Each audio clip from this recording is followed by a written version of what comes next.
Bem, daqui a pouco a gente gira os nossos repórteres em São Paulo, Rio de Janeiro e Brasília. Vamos fazer o seguinte, agora vamos começar com a nossa rodada de analistas, os comentaristas do Grupo Jovem Pan, já aqui devidamente posicionados no estúdio. Eu começo com Marco Antônio Costa. Marco, seja muito bem-vindo nesse programa especial, cobertura do 7 de setembro. Bicentenário da Independência. Marco, como você tem visto essas manifestações, atos em várias localidades do Brasil, especialmente em Brasília, né? Tradicional desfile cívico-militar com a participação do presidente Jair Bolsonaro e também várias outras autoridades. Bem-vindo de volta. Obrigado, Daniel. Boa tarde a você, boa tarde, audiência da Jovem Pan, meus colegas de bancada, Piperno e Fernando Conrado.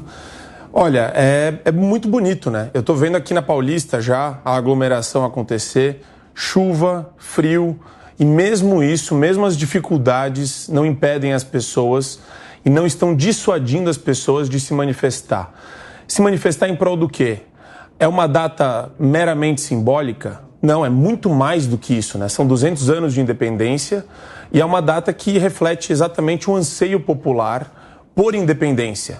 Independência em que sentido? Liberdade de expressão, respeito ao cidadão brasileiro, respeito às liberdades públicas, direitos e garantias individuais.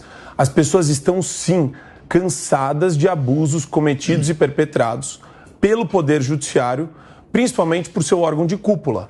E isso não adianta fugir dessa temática. Isso, sim, faz parte do cerne dessas manifestações. Sim, o Bolsonaro é quem tem trabalhado essa temática mais do que qualquer outro político no Brasil. Então, ele recebe esse apoio popular também.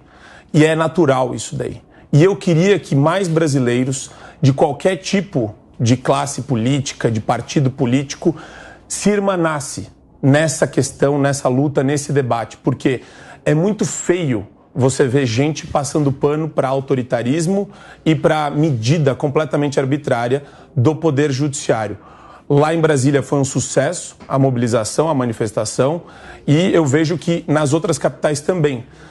Então, quer dizer, é um movimento que já é bem sucedido, já começou de maneira muito simbólica, mas que reflete um anseio muito concreto da população. Também com a gente nessa cobertura, Fernando Conrado, a quem eu agradeço demais pela participação. Fernando, como você tem visto aí as comemorações de 7 de setembro em São Paulo, Rio de Janeiro, Brasília? Em Brasília, o tradicional desfile cívico-militar, várias autoridades, presidente Jair Bolsonaro no Rolls Royce presidencial e uma participação expressiva da população, até por conta do bom tempo em Brasília.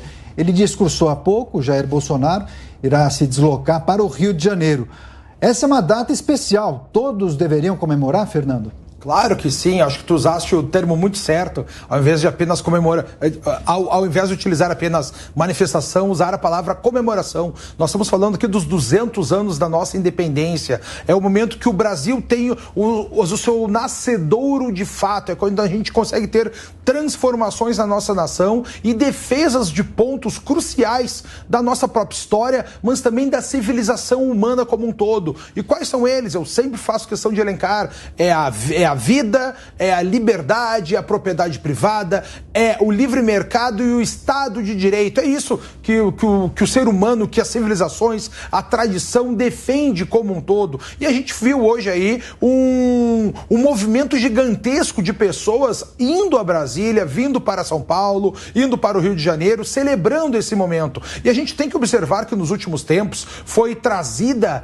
a ideia de que o 7 de setembro deixaria tudo muito claro em relação às expectativas do povo e em relação ao apoio dos candidatos. A gente está vendo aí aonde o presidente Bolsonaro conclamou as pessoas para a participação, estão todos cheios, e eu gostaria de ver depois, talvez no decorrer do nosso dia, a gente veja como é que foram as manifestações ou as celebrações vinculadas à esquerda, para a gente deixar claro o apoio do povo aos candidatos. Outra coisa interessante de nós observarmos aqui no nosso dia de hoje é acerca da da fala do presidente Bolsonaro. A gente viu também uma narrativa dos últimos 20 dias do último mês, que o Bolsonaro poderia estar trazendo algo de violento para as manifestações, e não teve nada disso. Ele teve um discurso claro, um discurso feliz. A gente consegue ver no rosto do povo, na participação do povo, que são realmente brasileiros. Ninguém está vendo ódio por parte de ninguém ali, ninguém está vendo ranço nas suas faces, mas sim sorrisos, celebração e palmas. Então a gente percebe que do escopo político, e quando a gente fala de narrativa política, a gente passou 2, 3 semanas falando que seria um momento de violência, de talvez um golpe, de talvez um horror, e isso foi criando medo na população. E hoje, no final, né, no escancarar da verdade, a gente viu que não houve nada disso. Então a gente tem que atentar e enxergar como a manipulação, muitas vezes por parte da mídia, se dá de maneira muito clara quando eles colocam uma narrativa de terror e horror e ela não se concretiza depois. Então está sendo muito importante nós vermos essa manifestação e vamos ver aí como é que será o decorrer do dia agora, ele indo para o estado do Rio de Janeiro, participar no evento em Copacabana, e nós aqui em São Paulo depois observando como está sendo aqui os nossos vizinhos da Avenida Paulista. Perfeito. Agora a minha saudação para o comentarista do Grupo Jovem Pan, Fábio Piperno. Piperno, seja muito bem-vindo. Também queria escutar a sua avaliação em relação a esses eventos, os atos de 7 de setembro nessa parte da manhã, início da tarde. Eu emendo uma pergunta. Você tem identificado um movimento de estímulo ao resgate do patriotismo, Piperno? Boa tarde, Daniel, meus colegas de bancada, um abraço à nossa audiência. Eu diria para você que, respondendo essa sua última pergunta, não há nenhum. Aliás, eu acho que a questão do patriotismo ela foi muito pouco abordada, patriotismo, democracia, isso ficou um pouco para trás, né? O presidente faz outras referências a momentos históricos do Brasil, é verdade, fala até no 1822, eu acho que hoje, por se tratar de uma data tão simbólica, veja, a do bicentenário da independência do Brasil, pouco tem se falado sobre isso, a não ser metaforicamente aí, e muito, de forma, aliás, muito rasa, porque é claro que o 7 de setembro de 2022, ele foi transformado, até por conta aí das peculiaridades do calendário político, ele foi transformado em um evento eleitoral. Agora, sendo um evento eleitoral, e veja, não há problema algum, né, no fato dele ter se tornado isso. Eu acho que o presidente até aqui não fez um uso, digamos, oportuno, principalmente para quem tem uma situação hoje um pouquinho complicada em relação aos levantamentos, às últimas pesquisas de opinião, as últimas não, a todas. Eu acho que o presidente não se preocupou em falar algo que já não fosse o discurso assimilado pelos seus convertidos. Eu acho que o presidente ele perde mais uma oportunidade de tentar alargar o discurso para esse público. Todo mundo sabe que o presidente e o STF, TSE, eles têm lá atritos, isso não é de hoje.